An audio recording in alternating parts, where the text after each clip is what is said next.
Holy smokes, we just went over like these little rubble bumps, and literally in all of our other cars that about shakes your lug nuts off, and this thing literally went over it like it was butter. What's going on, guys? Car Review Guys here. My name is AJ, and we today are with the 2022 Lexus ES350, and it is the ultra luxury model, or trim rather, and let me tell you, it lives up to its name, even in a little bit that I've driven it so far. But without further ado, let's jump into this video and tell you guys all about it. Let's roll.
Let's start with the exterior of this vehicle, as we usually do on this channel. Start with the exterior here. So up front, we have this very, very sporty looking grille. Obviously the vehicle's running. It's like 110 degrees here in Arizona, so naturally you gotta have it running. You have these nice signature LED looking headlamps. I love the V, and it wraps all the way around. That looks absolutely amazing. And then obviously LED headlamps as well, as you can see in there. Do have some 235 45 18s, and plenty good enough for what this car is. Under the hood, it does have a 3.5 liter V6. 0 to 60 is roughly 6.6. And then on the side here, you do have keyless entry on this vehicle. You can see the little touch there, and then it's also on the rear door as well, which is super nice. It's nice to have it on both doors. Those of you that have never owned a vehicle that have it on both doors, you wouldn't understand. It really is a nice feature. The lights look really good. The exterior, you have this nice little spoiler here.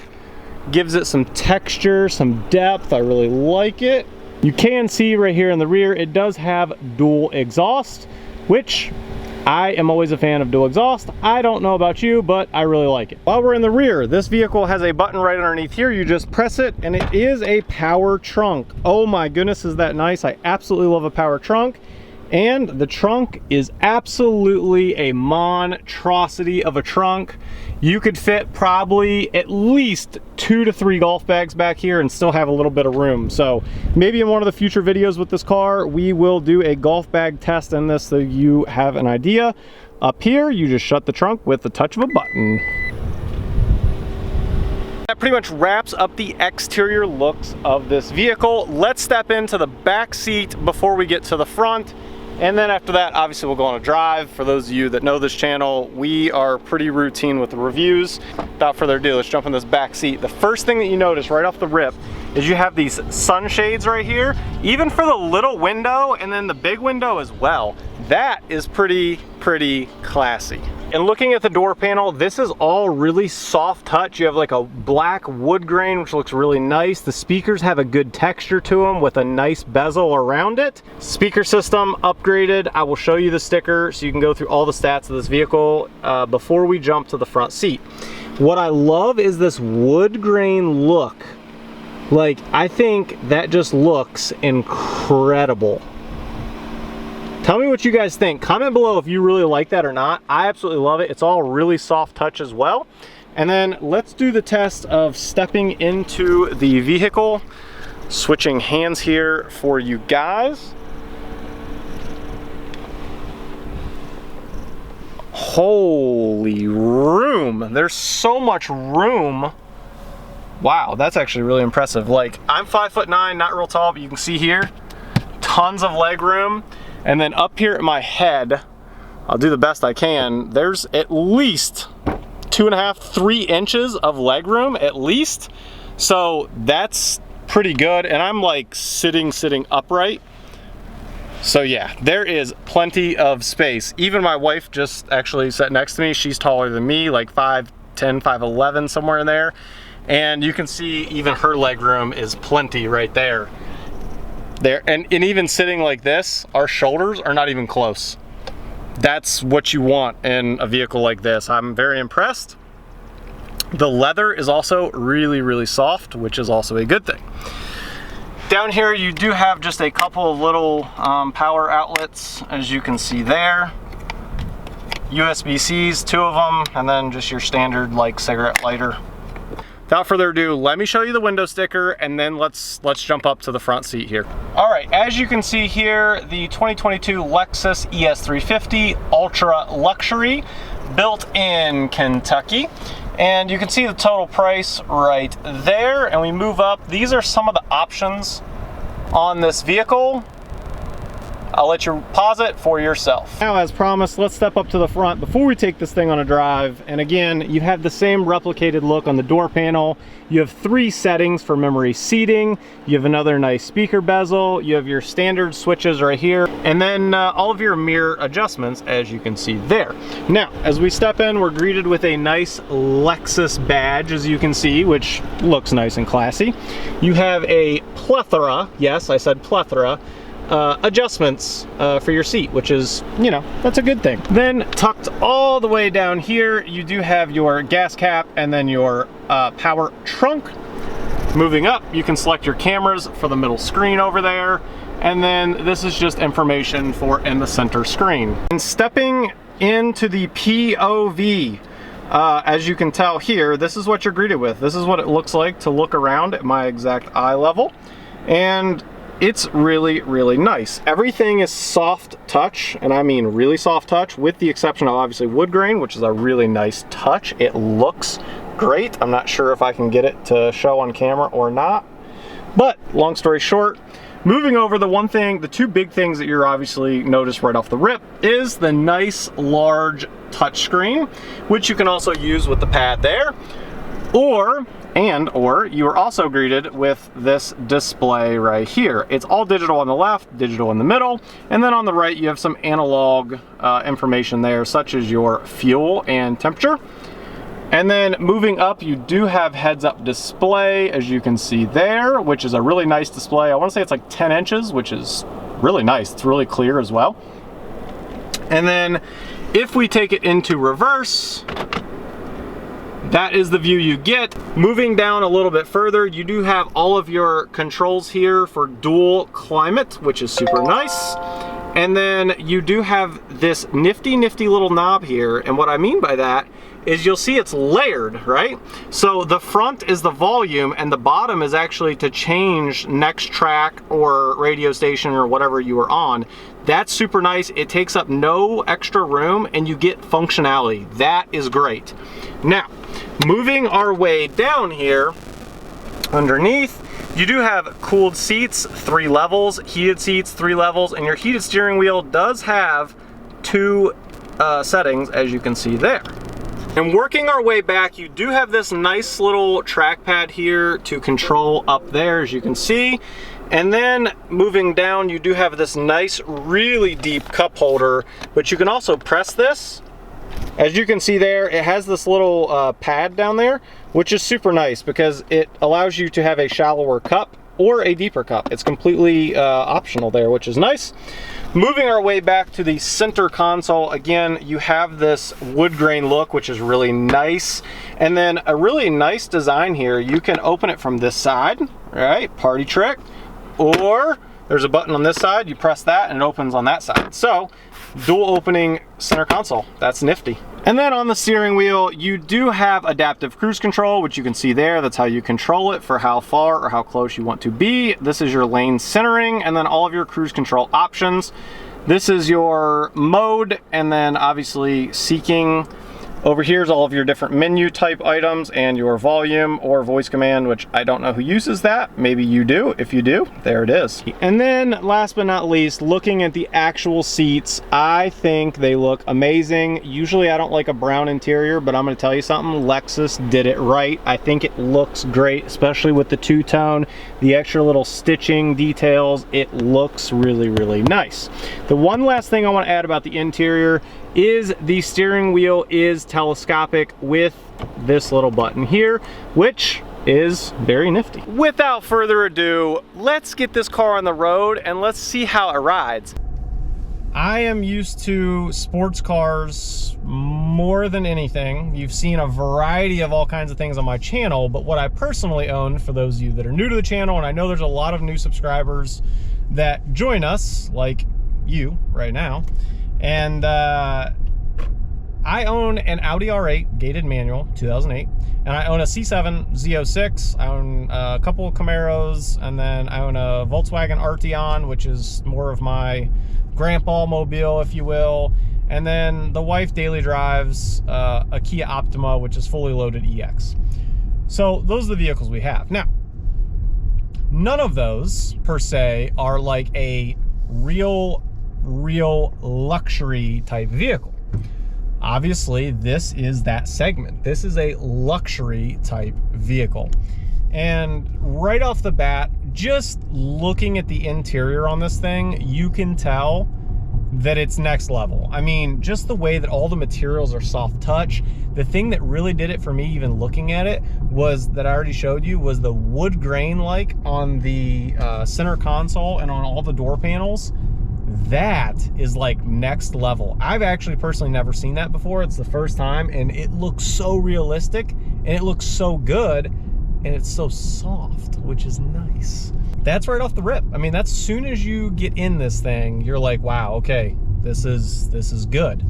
This is luxury. That's what I think of when I think Lexus. I think luxury. Now, I've also stated in some of my other videos before that I have worked in the automotive industry within supply chain and worked at tier 1 automotive suppliers. And I'm going to tell you, honestly, the highest level of quality you're ever going to get is going to be Toyota and Lexus. That is your highest quality standard. Many other companies model their quality team after Toyota. That's the truth. You can ask pretty much anyone, that's the case. And the quality, fit, finish, gapping, everything on this vehicle is really good. That's the honest to goodness truth. That I am impressed. We're about to take it right out onto the freeway, because you know that's the true test for how quiet is this thing. And I think that's really important for a luxury vehicle. It should ride smooth. Holy smokes, we just went over like these little rubble bumps, and literally in all of our other cars that about shakes your lug nuts off, and this thing literally went over it like it was butter. That's crazy. Okay, we're off to a good start here. It's smooth with the suspension, let me tell you. It's got, as I've already mentioned, a 3.5 liter V6. Does 0 to 60 in about 6.6 seconds. I don't have any issues with that. I think it's plenty of power for what this vehicle is. At $55,000, this car is loaded with stuff. Matter of fact, true story, I didn't know what this cost, okay? I got the vehicle, I didn't know. My wife actually was in the vehicle with me. She had the window sticker, and I asked her, I said, honestly, after driving this car for 10 minutes, I said, let me take a guess. She's like, all right, what's your guess? My guess was $65,000. That was my guess, right? Yep. Exactly. So she told me 55,000. Actually, it was just a hair under, I believe.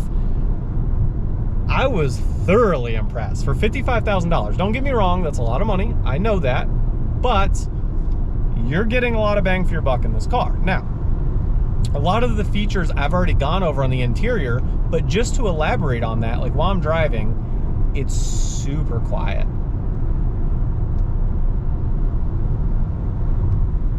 I mean, it's quiet. And then it's smooth. I have this nice big touchscreen that I can touch it. I can use a dial pad. I've got a nice display in front of me. I have a 10-inch, I believe it's 10-inch, heads-up display. Nonetheless, it's big, it's crystal clear. You can't, I mean, you have a nice panoramic roof, which if I open this, you'll probably change the lighting just a little bit. It's starting to get a little bit dark on us, but it just screams luxury. Then I look in my rear view mirror, and behind us, we have a shade back there that is power. You can literally click a button and it goes up and down to keep the sun out of the rear. Then the windows are all shaded, which I've already showed you as well. So if you're in the back seat, I mean, you are in a primo position. I mean, the only thing I'm missing right now is Mr. Chives. You know what I'm saying? Hey, Chives, and then he can drive this thing. But it screams luxury, and Lexus has hit that on the head. As we come up to a light coming off the freeway, let's do a brake test. Ooh. All right, no issues with the brakes. The other thing about the brakes that I personally like, they're nice and even. And if you drive a lot of cars, you'll understand what I mean. There are some cars that as soon as you touch it, it's like real touchy and you got to get used to it. This thing's not like that. It's actually just nice, fluid motion. It's also not all the way at the bottom. Some cars have braking all the way at the bottom. I don't love that. Maybe you do. If not, sorry. This is just even all the way through pressure, and that's really nice whenever it comes to braking in this car. And the last thing as far as driving this vehicle that I need to touch on, there are 3 drive modes. It does have Sport, Normal, and Eco. And in the cinematics and stuff, I'm sure you saw it. It has a little knob up there. It's kind of in an odd place. I've never seen it on any other vehicle up there. It's between the screen and kind of above your steering wheel. It's different. Haven't seen that before, but I kind of like it because it's out of the way and it's so easy to reach. So that's kind of nice, actually. And just as we wrap up this video, I just wanted to touch on the fuel economy. The fuel economy on this vehicle is, sorry, we have a lady literally coming out in the middle of the road. I have no idea what she's doing. The fuel economy, as I was saying, on this vehicle is 32 on the highway, and in the city you're gonna pull around 24. That is really good for a V6. I own a couple of 4-cylinders, and those 4-cylinders get about 34 to 36 on the freeway. So only a couple miles to the gallon better. So that's really telling you something for fuel economy. We can start to wrap this video up. And what I would say in summary is this vehicle is ridiculously smooth. The transmission, you can't even feel it hardly shift at all unless I'm literally looking at the tach. And going over bumps is so smooth. Like, it's crazy. I didn't know, I had no idea that Lexus was this good. I really didn't. I honest to goodness didn't. And I think there's a stereotype out there that Lexus is more for the older generation. And I will say that maybe that used to be the case. I don't feel like I'm driving an old man mobile. And I mean that in like the nicest way. I don't feel that way. I honest to goodness would consider this for myself or my wife. And I'm 27. That's pretty bad. I got to think about my age. I'm 27. So yeah, I think they hit just everything near perfect on this car. I really do, especially for the price point. So that's really my summary. If you're looking for a vehicle that is luxury, that is quality, and is a very quiet and smooth ride, I think this should be near the top of your list of considerations. If you guys like this video, feel free to hit that like button, maybe a little subscribe action for me, and I'll catch you guys on the next video. Peace.